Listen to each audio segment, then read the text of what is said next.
Alhamdulillahi Rabbil Alamin, wassalatu wassalamu ala ashrafil anbiya'i wal mursalin. À quoi consiste le jeûne du mois du Ramadan?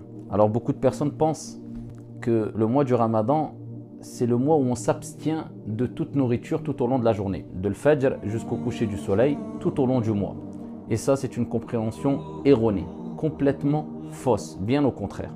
Pendant le mois du Ramadan, tu dois te nourrir beaucoup plus qu'en dehors du mois du Ramadan. Mais de quelle nourriture on parle? On parle de la nourriture spirituelle, la nourriture de l'âme, tout au long de la journée et même après le coucher du soleil, mais particulièrement tout au long de la journée, et cela pendant une période d'un mois approximativement. Alors tout au long de l'année, on nourrit bien sûr son âme de manière spirituelle, avec la nourriture spirituelle, mais tu ne pourras jamais la nourrir aussi longtemps et comme pendant le mois du Ramadan. C'est pour cela qu'il est important de comprendre cette sagesse du mois du Ramadan. C'est la nourriture, mais ce n'est pas nourrir ton corps, c'est nourrir ton âme. Et c'est le mois qui te permettra d'éduquer ton âme comme tu ne pourras pas l'éduquer en dehors du mois du Ramadan. Et c'est le mois qui te permettra de nourrir ton âme comme tu ne pourras pas la nourrir en dehors du mois du Ramadan. C'est le mois de l'entraînement, c'est le mois de l'éducation. C'est ce mois-là où tu vas éduquer ton âme. C'est ce mois-là où tu vas pouvoir entraîner ton âme afin qu'elle te soit bénéfique, afin qu'elle te soit un soutien tout au long de l'année et pas un poids, afin que tu deviennes celui qui la maîtrise et pas l'esclave de ton âme. Donc le mois du Ramadan, c'est un mois qui, Allah tabaraka wa ta'ala, à travers ce mois-là, t'éduque, car Allah, notre Seigneur, c'est Ar-Rabb. Et il est appelé Ar-Rabb aussi parce que c'est Al-Murabbi, c'est l'éducateur.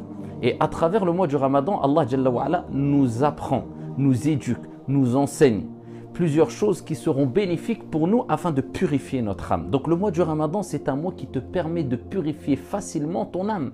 Et si tu ne purifies pas ton âme pendant le mois du Ramadan, tu auras énormément de mal à purifier ton âme en dehors du Ramadan. Tout en sachant que l'âme, c'est ce qui est de plus important. Car l'âme est éternelle. Quand la personne va quitter ce bas monde, eh bien l'âme ne mourra pas. Allah Jalla wa Ala dit dans le Coran, Kullu nafsin dha'iqatul maut. Chaque âme goûtera à la mort. Et il n'a pas dit chaque âme mourra, mais goûtera. Parce qu'elle va passer d'une étape à une autre étape. Elle va goûter à la mort, mais elle va continuer son cheminement dans l'au-delà. Et c'est cette âme-là qui te permettra de gagner le paradis éternellement, insha'Allah ta'ala. Qad aflaha man zakkaha. Allah Jalla wa Ala dit, et certes a réussi celui qui l'a purifié.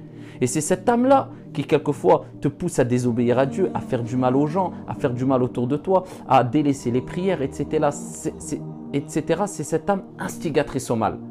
Et c'est cette âme-là, l'âme bonne, qui te pousse ici à faire tes prières à l'heure, à faire du bien autour de toi, à obéir à ton Seigneur, tabaraka wa ta'ala, etc. Donc ici, afin d'atteindre le degré de la bonne âme, l'âme qui va être purifiée, il faut fournir beaucoup d'efforts, il faut l'éduquer, il faut la dresser quelque part. Et pendant le mois du Ramadan, Dieu te permet de la dresser. À titre d'exemple, nous avons As-Sahur. As-Sahur, c'est le repas que nous prenons le matin, avant Al-Fajr. Le prophète alayhi salatu wassalam nous a recommandé fermement et fortement ici de ne jamais rater As-Sahur. Le repas qu'on prend juste avant d'entamer la journée de jeûne. Pourquoi il nous l'a recommandé fortement, le prophète alayhi salatu wassalam? C'est dans l'intention de manger beaucoup afin de ne pas avoir faim dans la journée. Au bout d'une heure, 2 heures, de toute manière, tu vas digérer, tu auras faim. Ce n'est pas ça. Il te rappelle à travers As-Sahur qu'Allah tabaraka wa ta'ala veut éduquer notre âme, veut nous éduquer. C'est pour ça qu'il nous motive en nous disant et nous rappelant que le Sahur, le repas qu'on prend le matin, un repas à surtout pas à ne surtout pas manquer, eh bien c'est une bénédiction, c'est un repas spirituel avant d'être un repas du corps. C'est un repas de l'âme avant d'être un repas du corps. Voilà pourquoi le prophète alayhi salatu wassalam, dans Sahih al-Bukhari dit « Tasahharu fa inna fis sahuri baraka » Prenez le sahur, le repas du matin avant le fajr, car dans ce repas-là, il y a une bénédiction. Donc on voit que c'est un repas spirituel avant d'être un repas de l'âme. Le prophète alayhi salatu wassalam nous dit Inna Allah wa malaikatahu yusalluna ala al-mutasahhirin kama fi sahih. Dieu et ses anges prient sur celles et ceux qui prennent le repas du matin. Et voilà pourquoi le prophète alayhi salam fi sahih nous dit Tasahharu walau bil ma. Prenez le sahur ne serait-ce qu'avec un peu d'eau. Donc le but ce n'est pas de se nourrir de manière excessive avec beaucoup de nourriture, même si c'est avec un peu d'eau. Parce que la sagesse derrière le sahur, ce n'est pas de s'engouffrer ou manger beaucoup ou alors prendre un repas avec excès ou autre ou manger.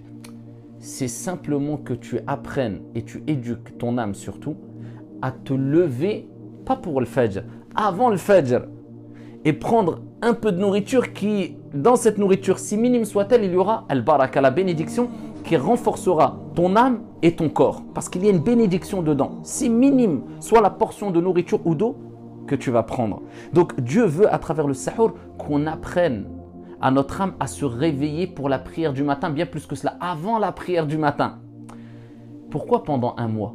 Si Dieu a fait qu'on jeûne un mois, qu'on éduque notre âme pendant un mois, c'est que cela est suffisant afin d'entraîner suffisamment son âme afin que tu continues facilement les efforts après Ramadan. Si tu as bien éduqué ton âme et si tu as bien compris cette sagesse du Ramadan.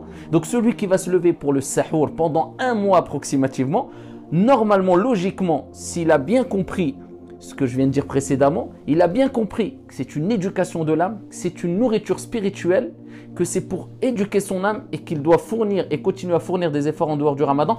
En dehors du Ramadan, ça sera beaucoup plus facile pour lui de se lever avant le Fajr. C'est pas pour le Fajr, c'est pas après le Fajr, avant le Fajr. Afin de ne pas rater la prière de le Fajr et afin, pourquoi pas, de ne faire que 2 rak'at de Qiyamul Layl qui te prendra quelques minutes avant le Fajr. C'est pour éduquer ton âme à faire les meilleures des actions en dehors du Ramadan. Celui qui a délaissé les désirs, qui a contrôlé ses pulsions pendant la journée du jeûne, pendant un mois, eh bien, il arrivera facilement, Inch'Allah Ta'ala, s'il maintient le cap, eh bien, à retenir ses pulsions et à retenir ses désirs en dehors du Ramadan, après le mois de Ramadan. Celui qui a éduqué son âme à faire Salat al-Tarawih pendant approximativement un mois après Salat al-Isha, surtout cette année ou ces années-là quand c'est en période d'été, c'est très tard, il arrivera beaucoup plus facilement, Inch'Allah tabaraka wa ta'ala, en dehors du Ramadan qu'avant le Ramadan, en dehors du Ramadan, à continuer à faire ne serait-ce que 2 rak'at après Salat al-Isha et surtout faire Salat al-Isha à l'heure. Donc le mois du Ramadan, c'est un mois d'éducation. C'est un mois à travers lequel Dieu veut t'éduquer. Donc prends des bonnes habitudes et dis-toi, cette habitude que j'ai prise, eh bien je dois faire tout pour qu'elle devienne facile à la fin du Ramadan afin de continuer à l'avoir en dehors du Ramadan. Là, tu auras réussi ton Ramadan. Si celui qui se lève tous les matins à Sahur pour prendre son repas avant le Fajr, pendant un mois approximativement sans le rater, eh bien il doit se dire, eh bien mon âme, elle est prédisposée, elle est entraînée afin que je continue après Ramadan. Celui qui a fait beaucoup d'efforts pendant Ramadan, il doit continuer ses efforts en dehors du Ramadan en se disant, ça y est, mon âme, elle a été éduquée, elle a été entraînée, donc je peux vraiment continuer à faire mes efforts en dehors de Ramadan. C'est ça vraiment le mois du Ramadan. Si tu as compris cela, eh bien à toi de mettre un programme régulier, si minime soit-il, afin d'éduquer ton âme et afin de poursuivre ses efforts en dehors et au-delà du mois de Ramadan. Qu'Allah tabaraka wa ta'ala accepte notre jeûne, fasse de notre jeûne ici une réforme pour nos âmes et qu'Allah Jalla wa Ala nous accorde régularité et constance pendant le mois de Ramadan et en dehors du mois de Ramadan. Wallahu a'lam, walhamdulillahi rabbil alamin.